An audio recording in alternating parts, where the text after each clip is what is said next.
Insurance, TPF, ELSS हमेशा आपको ज्यादा रिटर्न देगा। इंडियन इनकम टैक्स में सेक्शन 80C के तहत आपको मिलता है टैक्स डिडक्शन, वो भी 1.5 लाख रुपए तक का। तो आप कहेंगे कि ईएलएसएस के फायदे तो सारे बता दिए मगर फंड्स नहीं बताए, तो चलिए वो भी बता देती हूँ। 5 इयर्स के टॉप परफॉर्मिंग फंड्स हैं। बातों से क्या होगा, क्योंकि बातें तो सब करते हैं पर बातों पर तो विश्वास नहीं किया जा सकता। तो चलिए फैक्ट्स और फिगर्स की बात करते हैं। अनबिलीवेबल ना, but this is the magic of ELSS.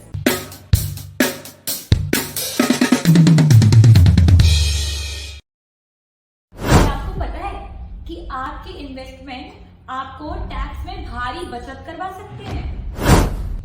क्या सोचा है कभी कि आपका पैसा आपके लिए और ज्यादा पैसा कमा सकता है, वो भी टैक्स बचा के?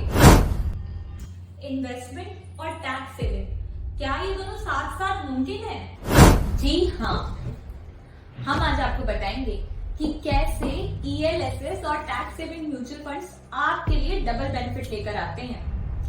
तो जानते हैं कि कैसे आप स्मार्टली इन्वेस्ट करके अपना टैक्स भी बचा सकते हैं और अपनी वेल्थ को भी ग्रो कर सकते हैं। तो चलिए शुरू करते हैं। ईएलएसएस का मतलब होता है इक्विटी लिंक्ड सेविंग स्कीम। ये एक तरह का म्यूचुअल फंड है जो मेनली स्टॉक मार्केट या इक्विटी शेयर्स में इन्वेस्ट करता है। अब ईएलएसएस के होते हैं दो बड़े फायदे।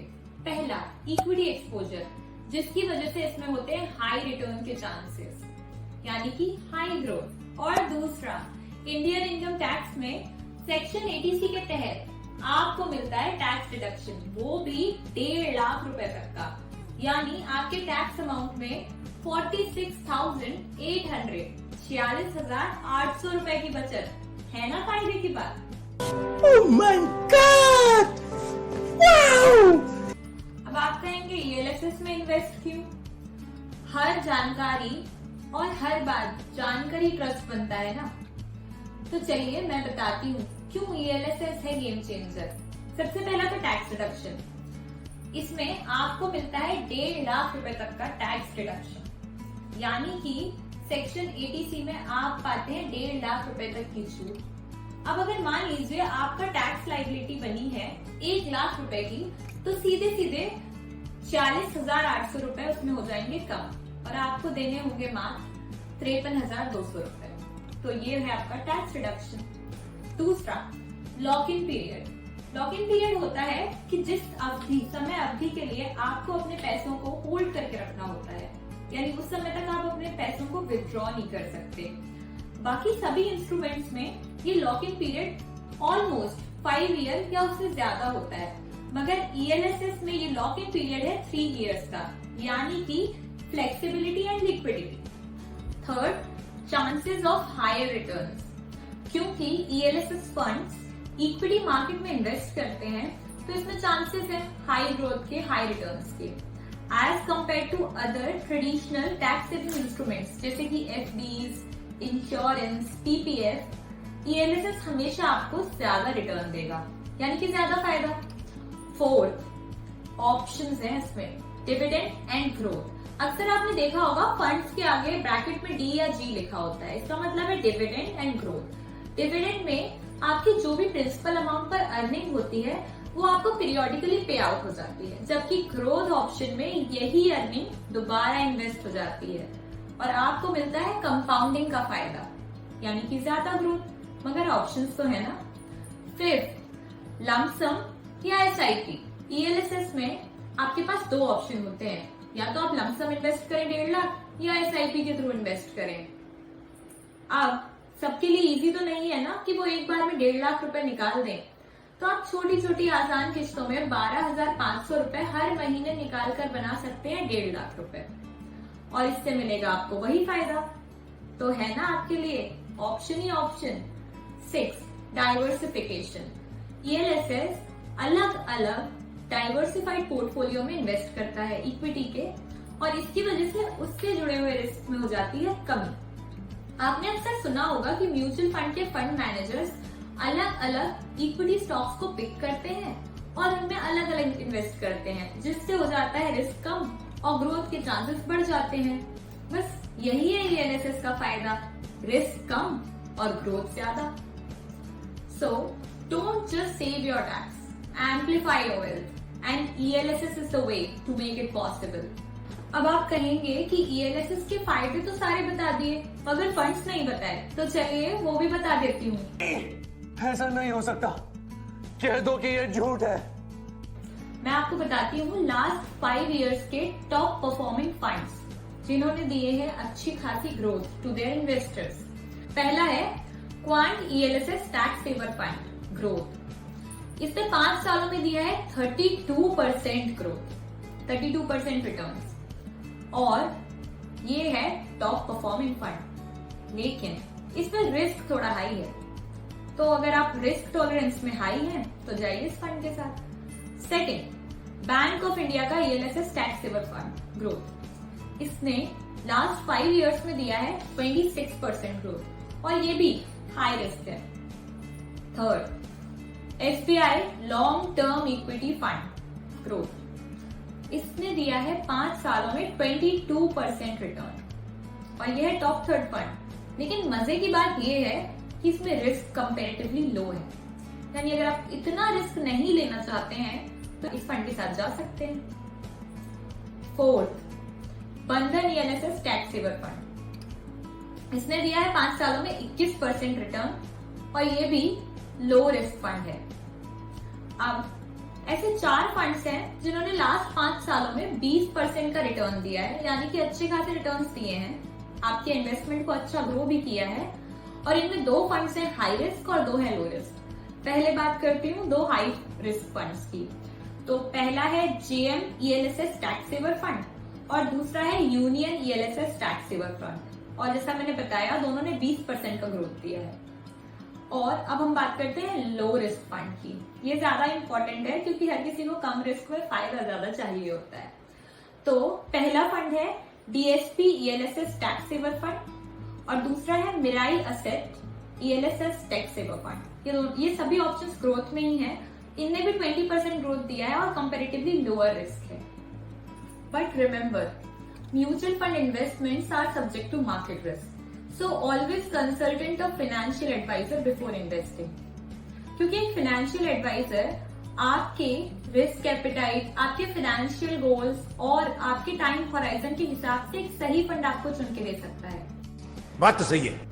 ट्रेंड्स को फॉलो करके इन्वेस्ट करना इजी है, लेकिन उसमें रिस्क है क्योंकि ये पिछले पास्ट 5 इयर्स के परफॉर्मेंस है, मगर ये इस बात की गारंटी नहीं है कि आगे 5 साल भी ये यही परफॉर्मेंस देगा। तो इसके लिए जरूरी है कि आप इन्वेस्टमेंट एडवाइजर से कंसल्ट करें और वो आपके लिए एक सही फंड चुने जो होगा आपके लिए बेस्ट और आपकी जरूरतों को करेगा पूरा। अब आप कहेंगे बातों से क्या होगा, क्योंकि बातें तो सब करते हैं और बातों पर तो विश्वास नहीं किया जा सकता। तो चलिए फैक्ट्स और फिगर्स की बात करते हैं। अभी मजा आएगा ना भिड़ो, क्योंकि विश्वास तो फैक्ट्स और फिगर्स से ही होता है ना। तो हम बात करते हैं कि मान लीजिए हमारे पास 5 लोग हैं, A, B, C, D, E। अब इनके पास है 1.5 लाख रुपए और इन्हें बचाना है टैक्स। तो सबसे पहले बात करते हैं A की। A ने इन्वेस्ट किया है इंश्योरेंस में 1.5 लाख रुपए और उसे मिल गया 1.5 लाख रुपए का रिबेट सेक्शन 80C के तहत। मगर 5 साल के बाद उसका इन्वेस्टमेंट अमाउंट होगा 2,750,000 रुपए, क्योंकि इंश्योरेंस कोई ग्रोथ का ऑप्शन या वेल्थ मल्टीप्लाई करने का ऑप्शन नहीं है, प्रोटेक्शन का तरीका है। इंश्योरेंस से आप अपनी फैमिली को प्रोटेक्ट करते हैं, तो इसीलिए ग्रोथ भी लिमिटेड होती है। अब बात करते हैं बी की। इसने थोड़ा सा नया तरीका अपनाकर पीपीएफ में इन्वेस्ट किया, यानी public provident fund. Traditional saving instrument है जो आपने बहुत सुना होगा, और इसमें भी 1.5 लाख रुपए का रिबेट मिल जाता है टैक्स सेविंग में। मगर 5 साल की मैच्योरिटी के बाद इसे मिलेंगे 2,11,370 रुपए, और ये 5 साल लॉक इन था। तो यहाँ भी ग्रोथ थोड़ी लिमिटेड है, मगर इंश्योरेंस से ज्यादा है। अब हम बात करते हैं सी की। इन्होंने इन्वेस्ट किया है टैक्स सेविंग एफडीज में। ट्रेडिशनल सेविंग इंस्ट्रूमेंट है, मगर एफडी है तो रिस्क कम है, और 5 साल का लॉक इन पीरियड है। 5 साल तक आप इस पैसे को नहीं निकाल सकते। और इन्हें 5 साल के बाद मिलते हैं 2,60,70 रुपए। क्योंकि रिस्क कम है, गारंटीड रिटर्न है, तो फिर फायदा भी कम हुआ है। अब करते हैं बात डी की। इन्होंने अपने 1.5 लाख रुपए को लगाया सीनियर सिटीजन सेविंग स्कीम में, क्योंकि ये 60+ थे। और सीनियर सिटीजन सेविंग स्कीम में इन्वेस्ट करने पर भी आपको मिलता है सेक्शन 80C के तहत रिबेट। मगर 5 साल के लॉक इन पीरियड के बाद इनको मिले हैं 2,22,448 रुपए, यानी कि पिछले तीनों ऑप्शन से ज्यादा। तो रिटर्न्स तो अच्छे हैं, मगर हाँ 60+ के लिए है। अब बात करते हैं ई की। इन्होंने भी 1.5 लाख रुपए इन्वेस्ट किए 8 साल के लिए, 1.5 लाख रुपए, और इन्होंने इन्वेस्ट किए ELSS में। अब इनके पास ऑप्शन था कि ये 3 साल बाद इसे निकाल सकते हैं, क्योंकि ELSS में लॉक इन पीरियड सिर्फ 3 साल का होता है। मगर इन्होंने सोचा क्यों ना कंपाउंडिंग इफेक्ट को देखा जाए, और इन्होंने छोड़ दिए अपने पैसे 5 साल के लिए। और 5 साल के बाद पता है क्या हुआ? 5 साल के बाद 1.5 लाख रुपए के हो गए 2,65,350 रुपए। वाओ, अनबिलीवेबल ना? But this is the magic of ELSS. When you invest in mutual funds, you find the growth. हाँ, रिस्क था लेकिन ग्रोथ भी थी, तो हुआ ना मैजिक। तो देखा आपने कैसे आपका इन्वेस्टमेंट कर सकता है टैक्स में भारी बचत, कैसे आपके पैसे कमाते भी हैं और टैक्स भी बचाते हैं। और सबसे बड़ा सवाल, क्या इन्वेस्टमेंट और टैक्स सेविंग साथ में मुमकिन है? तो जी हाँ, क्योंकि ये मैजिक है ELSS का, जिससे आपके टैक्स हो जाते हैं कम और आपकी वेल्थ हो जाती है बूम।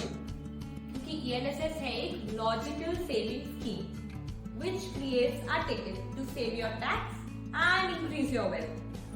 और एक सही जानकार अगर हो ना, तो आपके सभी सपने हैं अचीवेबल। सही इन्वेस्टमेंट इज इक्वल टू सपने अचीवेबल। सो इसीलिए एक सही फाइनेंशियल एडवाइजर की सलाह जरूर लें। Always consult an investment advisor before investing. सोच रहे थे ना कि आपका नेक्स्ट इन्वेस्टमेंट कहाँ होगा? सो आंसर इज है ELSS। क्योंकि अब आपको पता है कि सही टैक्स प्लानिंग से कैसे आप पैसे बचाते हैं और लाखों कमाते हैं। सो invest in ELSS. And if you are confused about ELSS or the funds, so you can contact us or DM. क्योंकि from confusion to clarity, we are here to guide you at every step. We Plus Findeals, our financial services, your financial growth.